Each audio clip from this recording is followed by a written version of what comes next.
This young boy, Luke, gets bullied at school by a gang of thugs. They don't realize that Luke's brother, David, recently retired Special Forces soldier, keeps an eye on him. When David finds out about it, he has Luke point out the ones who did it. Determined to teach them a lesson, David and Luke follow the bullies to a bar. David calls the bartender and orders a fireball cocktail with chili peppers. Next, for each bully's girlfriend, he also orders a drink, shots for the ladies and a cosmetician for each of the guys. Feeling provoked, one of the thugs storms over.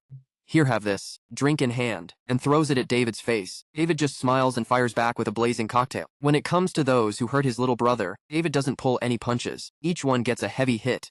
To cover the damages, after paying for the damages, he walks out with Luke, but nobody knows David isn't really Luke's brother. He was a comrade of Luke's real brother. A tragedy hit Luke's family 2 weeks ago. His brother was killed in combat. After losing their oldest son Caleb in the war, the Peterson family, Oz Spencer, his wife, Laura, and their two children, Luke and Anna, are struggling to make ends meet. One morning, Laura is overwhelmed with sorrow after Spencer and Luke leave.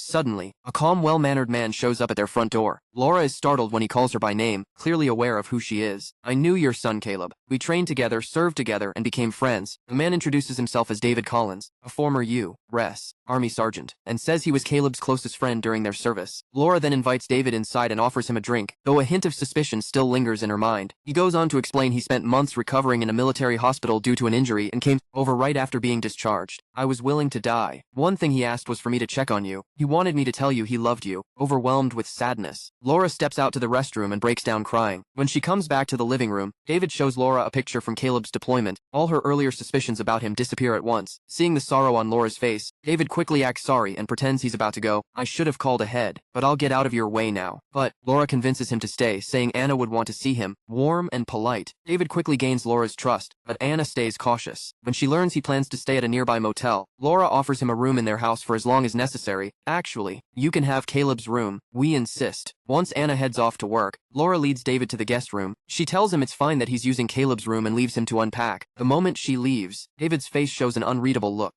Meanwhile, Luke gets bullied at school but is too scared to fight back. He acts like nothing's wrong when Laura picks him up, pretending that nothing went down. "How was school?" "It was fine." "Good." As David gets settled, he quickly becomes part of the Petersons' daily routine.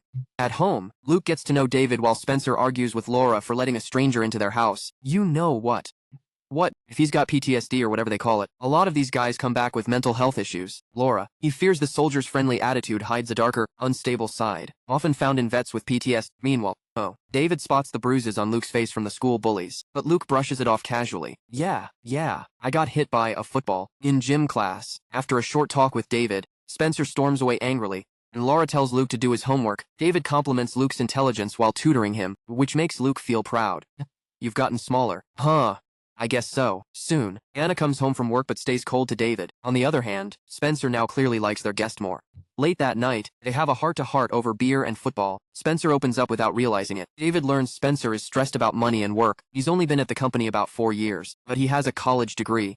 So just like that, he suddenly becomes the regional manager. Spencer is upset that his younger coworker, who joined not long ago, got the regional manager job over him, just because Spencer doesn't have a degree. Laura is worried about their finances, which makes things even tougher. When David says he's heading to Florida for construction work, Spencer immediately disagrees and tells him to stay longer. "That's crazy. You don't even know where you're going. Stick around for a few more days." By then, Spencer has started to warm up to David. As the older guy grabs another beer, David's face turns serious. David quickly becomes a help to the family. He even picks Luke up from school and fixes Luke's bullying issue, which earns Luke's complete trust. Meanwhile, David's connection with Anna is trickier. That night, Laura makes Anna bring David to a Halloween party. While they're getting dressed, Anna thinks Luke is in the bathroom and tells him to hurry up, but instead finds David half naked. Shocked by his impressive body, she stammers, blushing like crazy. Even though she doesn't want to, Anna takes David to her friend Kristen's party. When she lets it slip that she has a boyfriend, Zeke, he promises to keep it between them. "I'll keep my mouth shut. Not my business." David easily charms her friend with his good looks. As Anna slips off with Zeke, Kristen is confronted by her pushy ex. David steps in and defends her, fighting Drew.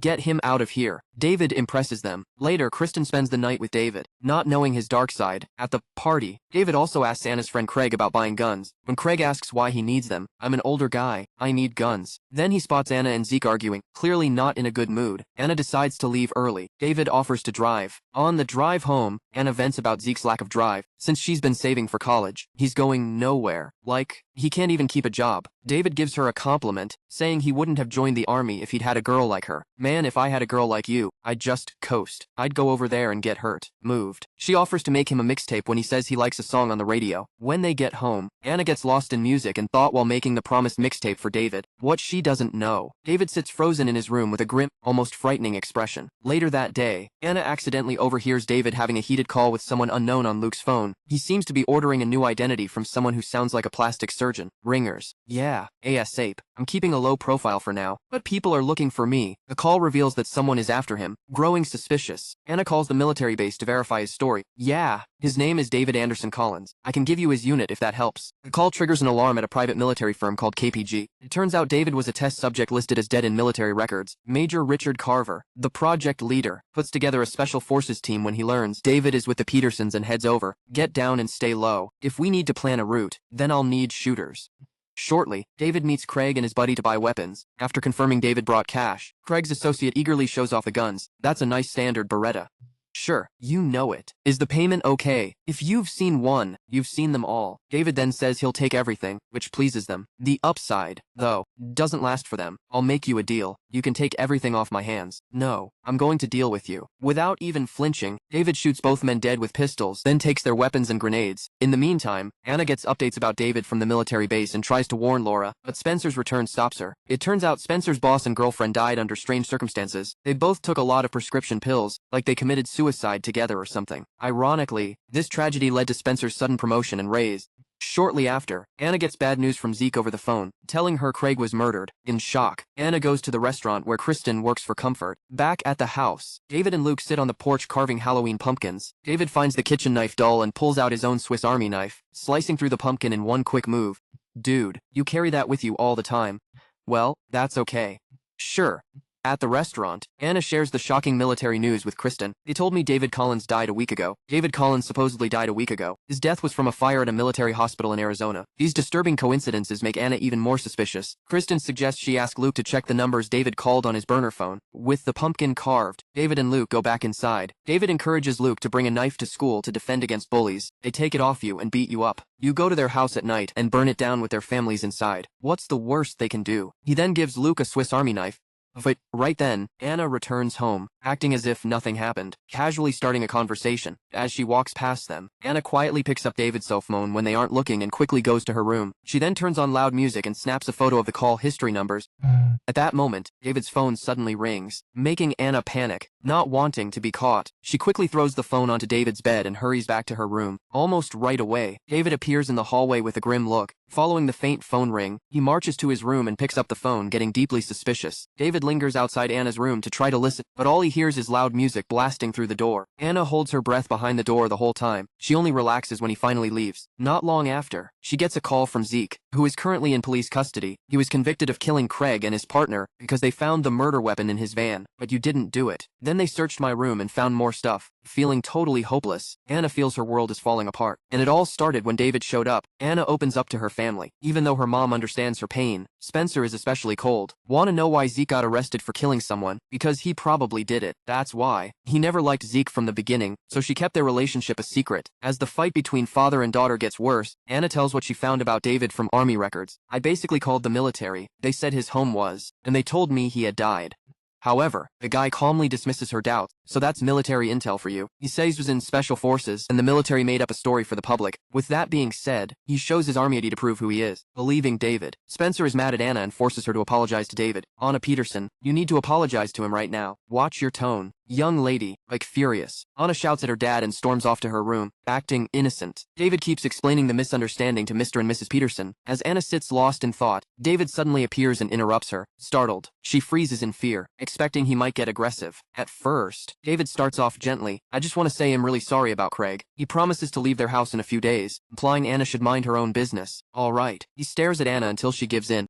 All right. As he leaves, David notices the music CD Anna made for, acting like nothing happened. He puts on a happy face for sad. Thank you. Looking forward to hearing it. Meanwhile, Richard heads to the airport while assembling a team to catch David. Get any contract within 100 miles. I need a team ready by tomorrow morning. As Anna digs deeper, she discovers from a reverse phone book that David was contacting a Miami plastic surgeon named Peter Boddington, who lost his medical license 2 years ago. She asks Luke for help digging up more details about David. Do you really believe David set up another guy? Even though Luke still has doubts about Anna's theories, he agrees to help her anyway. When Luke gets attacked again at school, he fights back by hitting the bully in the face and striking him with a ruler. After both are sent to the principal's office, David comes with Laura to talk to the principal. David is glad to learn that Luke followed his advice and stood up to the bully. Since the school has a zero-tolerance policy for violence, the principal decides to expel Luke. A student who was physically assaulted finally stands up for himself. And you call that fair? Giving him a suspension. Using his sharp mind and legal knowledge, David threatens the principal to go easy on Luke, making him give Luke only a month of detention.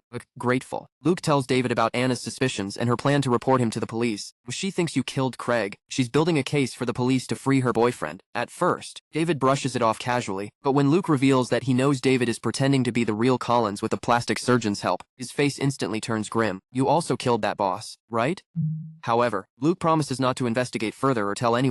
I won't tell a soul. And nobody will believe Anna. She has no proof against you. David also learns that Anna has told Kristen about him. While David helps Laura with the laundry, she sincerely thanks him for supporting the family. But for everything, I'm truly grateful. David replies uneasily and goes to get the rest of the laundry. The truth comes out in a tense confrontation when Richard and his team arrive at the Peterson home. Before Richard can explain to Laura, David comes back with the laundry, and both sides immediately start a shootout. With his leg injured, David tries to escape, but runs into Laura in the kitchen.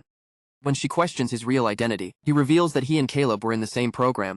Hiding the knife in his hand, David hesitates to hurt Laura, but she gives away his position without warning, causing David to strike her in the chest with the kitchen knife. By then, David has taken out every member of the team except Richard. As he drives away, he runs into Spencer's. I truly apologize for this, sir. Hurt during the fight, David continues his mission to neutralize all loose ends. His car tires are slashed. Richard borrows a car from a civilian to pick up Anna from the diner. Right after they leave, David goes to the same diner looking for Anna, but no luck. Frustrated, he attacks Kristen by shooting her and uses grenades to destroy the diner. After getting a call, Richard decides to search for Luke. He says David was in a secret military medical program, a behavioral conditioning program to make perfect soldiers.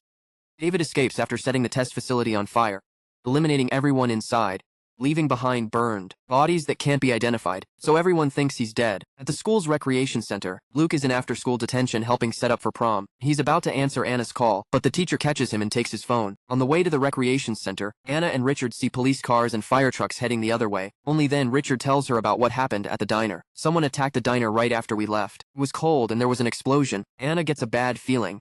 Wait, where are my parents? Both dead. Richard explains that David's conditioning protects him and the experiment. When the experiment failed, David became a programmed assassin, eliminating anyone who could expose him. He can't stop even if he wants. Soon, Anna and Richard get to the school where Halloween dances are happening and a haunted house is set up. Just as they reach Luke, David shows up by cutting the power. He plays Anna's mixed CD on the speakers and starts his final attack. Amid the confusion and flickering lights, David eliminates Luke's teacher and Richard with a box cutter. At first, Luke doesn't believe David is that bad, even says they should go talk to him. What's going on? But David wouldn't hurt us. However, his image of David breaks when she tells him their parents are dead, killed mom and dad. After ensuring Luke is well hidden, Anna goes alone to find David. Now he shows his true self. David searches for Luke in order to...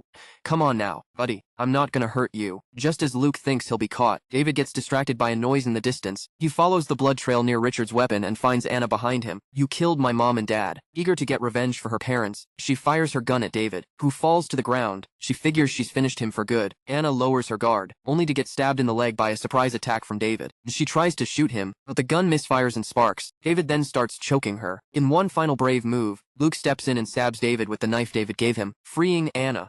Injured, David tells Luke he made the right call. He did the right thing, and gives a thumbs up before collapsing. When it's all over, Anna and Luke sit in an ambulance outside, blood-stained and in shock.